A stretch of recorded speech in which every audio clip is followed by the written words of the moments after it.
Hi, I'm Veronica Melendez and I am a speech pathologist. I'm going to be talking to you today a little bit about developmental milestones and understanding in speech for a 3 to 4-year-old. Welcome to Omni-Versal. Veronica and Sal. We are a family that likes to help. We have skilled areas and professions. Vero is a speech pathologist and Sal is a music educator, but are also human beings with likes, preferences, experiences, and lessons that life has forced us to learn. We are your life GPS to guide you around obstacles when a detour may not be available.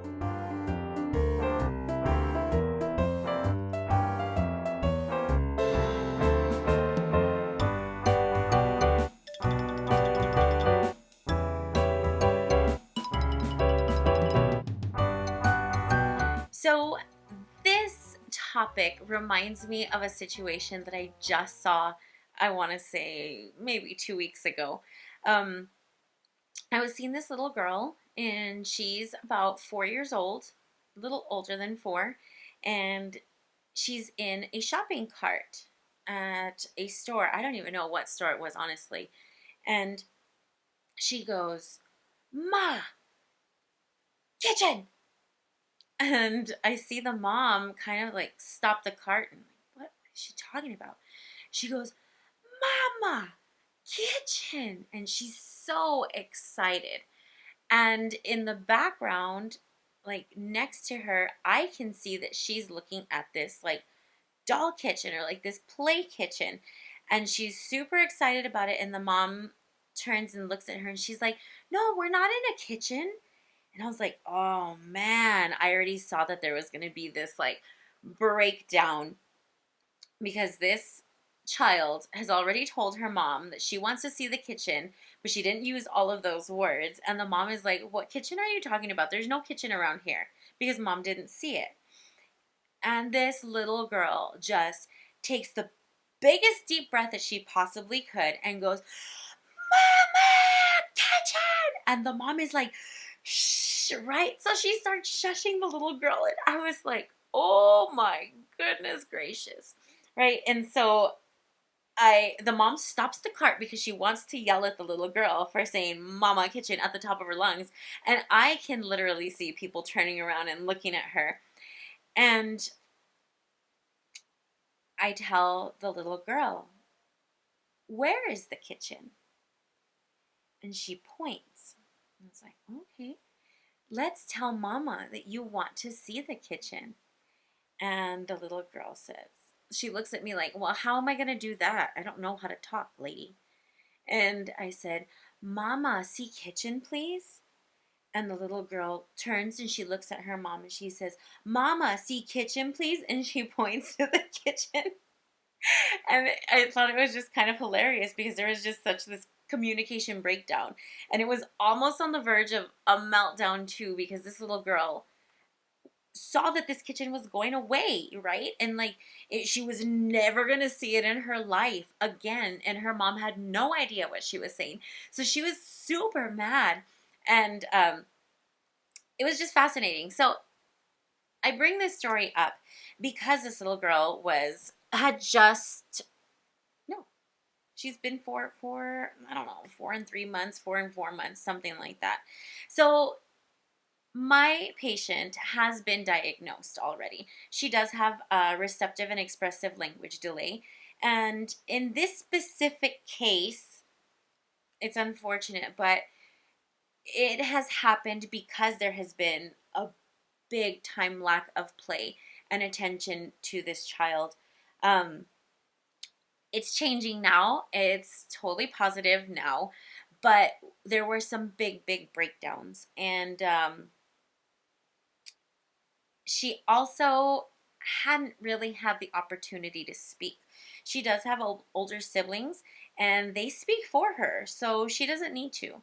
So now that she's finally opening up and getting some language going, she's doing a lot better.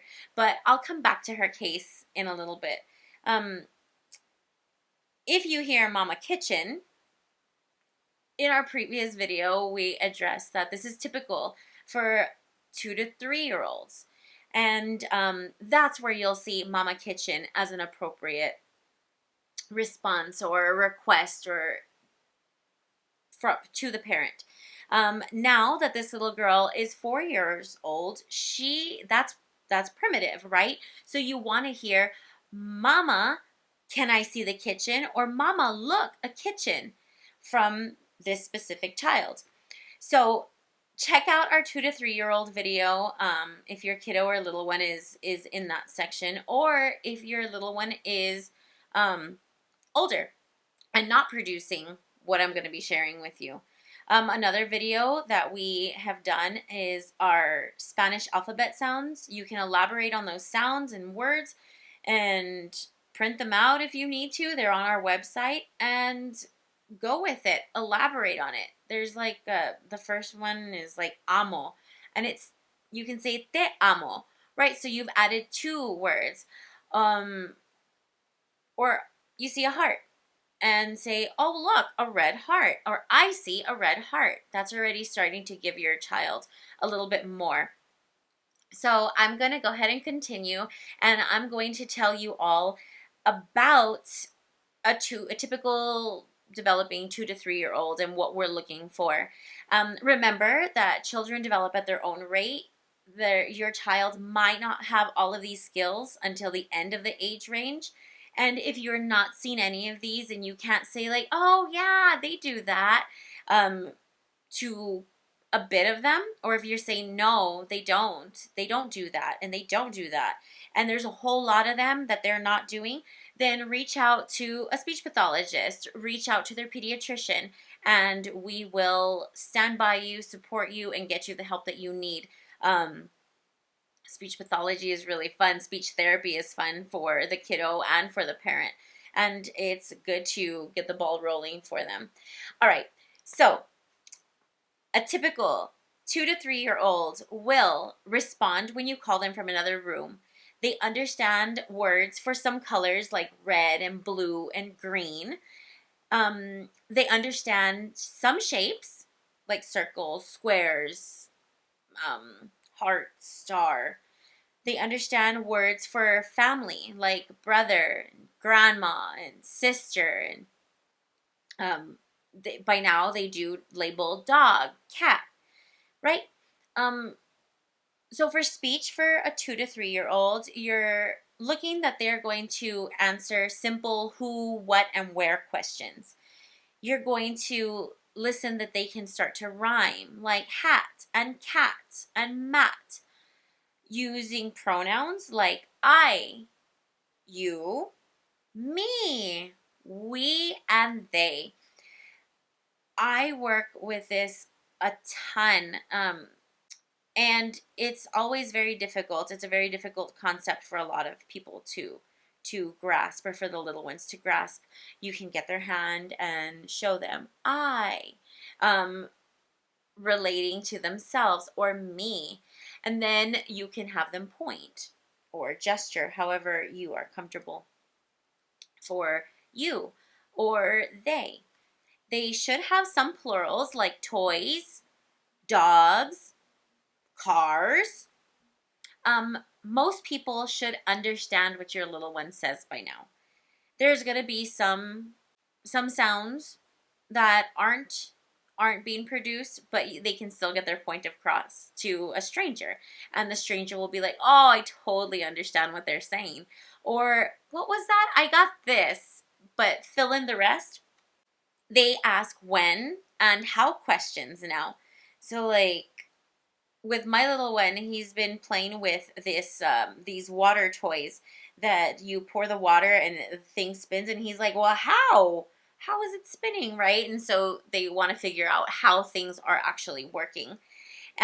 Putting 4 words together, like I go to store.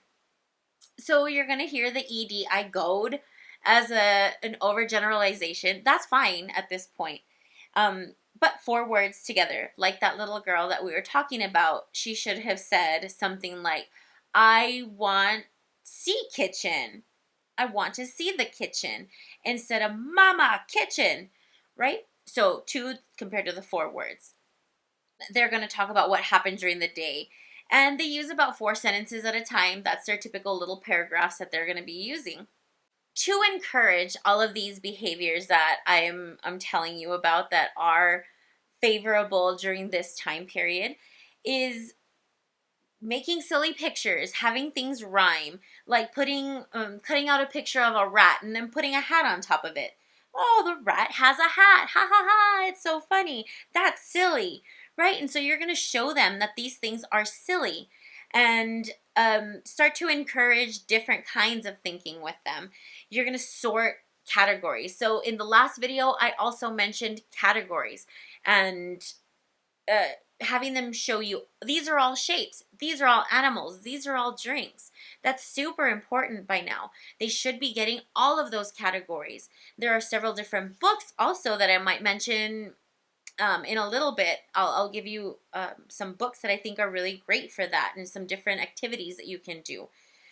So sorting into categories, the pictures, reading and singing and talking about what you're doing, where you're going, how you're going to do things.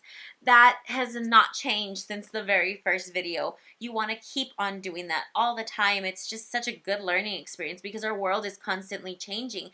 And their world is just, they're sponges right now and they're learning just about everything they can. And so they're not always going to ask you, so ask them first. And then show them like, oh, look at this. So when the seasons start to change, that's really fun to use also. So you can start to see all of the trees and wow, do you notice something different about that tree? What's happening? Well, they're turning colors. What color was it? It was green. Now it's yellow. Why is it yellow? Then you can go into explaining seasons and things like that. So my favorite of all time is, if you guys have been listening to the rest of the video, is literacy and books. They're just so absolutely fantastic for kiddos. So you can, revisiting the rhyming, you can have them start to rhyme with stuff that you see in the book. You can have them start to retell you the story. Ask them what happened. And after you read it, right, or you go through the pictures, tell them what it's about and then have them tell you the story. Open the book back up to the first page. Ooh, what happened here? Have them go, turn into the second page. What's going on in this picture? Have them tell you their favorite part. I think that this is always really fascinating because their thought processes are just so different right now. And you're going to get some random answers. And I think that that's really cool and special because they're going to share their opinions with you. Doing dress up and doing like reenacting the story is also really cool for them. This does take a bit of time. And so if you're short on time and you're one of the parents that only has 5-10 minutes to invest by sitting down and reading a book, then that's great. Sit down and read the book. If you have a lot of time and you're reading how to if you give a moose a muffin, how about you take them into the kitchen and make some muffins? Or how about you buy them a little chef's hat or an apron? And if you can't do that, just use a towel and make it up as you go along. Have them put on something that reminds them of the book. And then, proceed from there. Looking at family pictures is a really good way to increase their storytelling also. Do you remember when this happened? Yeah, I remember what happened. And then have them go to the story. A lot of people, right now it's June, so it's summer. A lot of people are on summer vacation, and I'm using that in my therapy a lot right now. Is, oh, show me some pictures. Where did you go? And they'll tell you where they went. And okay, tell me what you did. But remember, using those open-ended questions and trying to get them to talk to you is what you're wanting. We don't want to give them all of the answers or just spoon feed them and say, oh, did you go to California? Yeah. Well, they don't have to tell you where they went anymore, right? But if you ask them, ooh, where did you go? They might have to think about it for a while, but then they'll tell you California. Or if you know where they went, maybe give them some choices if they're getting stuck. Okay, so another way that you can encourage them to speak to you a little bit more is act out daily events like cooking food or going to the doctor. Doing more of that role playing and dressing up, having them order food. on the phone, or having them order at a restaurant, right? Doing the practice for it. These are all real world things that they're going to end up having to do eventually, and they're not going to be stunted by it as soon as they get there. So if you guys play restaurant, think, okay, I'd like this, and that. And then, okay, what did I want? And, just start to play with them in that aspect, in that manner. Remember, all of these things that I'm telling you, do it in the language that you are most comfortable with. If you are a Spanish speaker and your kiddo is speaking only English, that's okay. You can still play. You can have them tell you what the word is, and then you try to do it. Or, excuse me, vice versa. So just play. Use your voice. Use the language that you're most comfortable with, and that's how you're going to help your little one out. So going back to that one child that I was speaking about at the very beginning, she is doing really well. Mom has received a whole lot of training, and playing for them has been a really hard thing. Mom doesn't have a lot of time, but the big sister does. And so big sister is now on the floor for about 20 minutes with her sister, her little sister, and they're getting to talk, and they're doing things, and they're role playing, and they're painting nails and doing makeup, and they play salon. So this is perfect. And she's modeling in both languages because big sister is bilingual. So things are really looking up for them. And yes, it does take a long time sometimes, but that's okay. Baby steps. And she's going to be just fine, and she's going to be able to use all of her words. And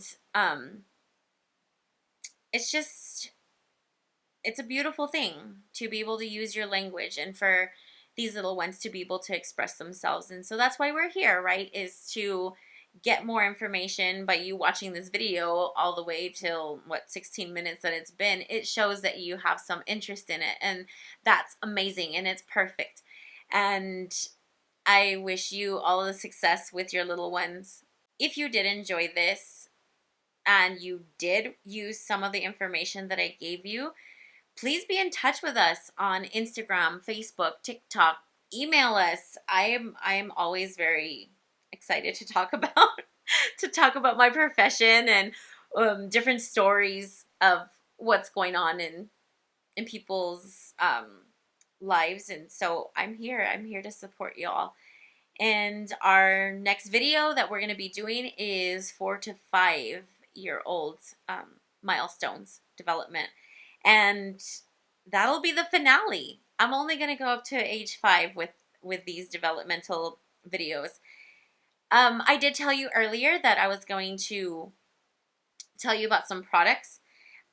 We have this really fun toy. It's like this little vegetable garden thing, and it has several different vegetables in several different colors. And so you label the baskets, and it'll be like red, and you put in a tomato and what was it? Like grapes and different stuff like that. You do green, which is like a cucumber, and you can squish them and they make different sounds and whatnot. So it's pretty cool. You can also use Pete the Cat books. It's very age appropriate.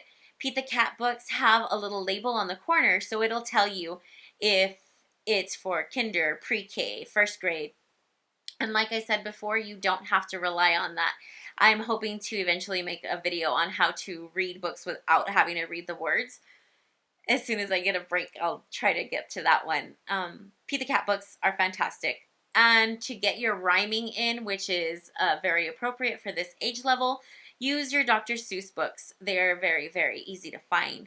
And there's a ton of rhymes in it. It's in the name, cat in the hat, you know? So that's it for me today. I would love it if you emailed us or checked us out on Instagram. You can find us at Omni-Versal, omni-versal.com. And I hope to hear from y'all. Bye.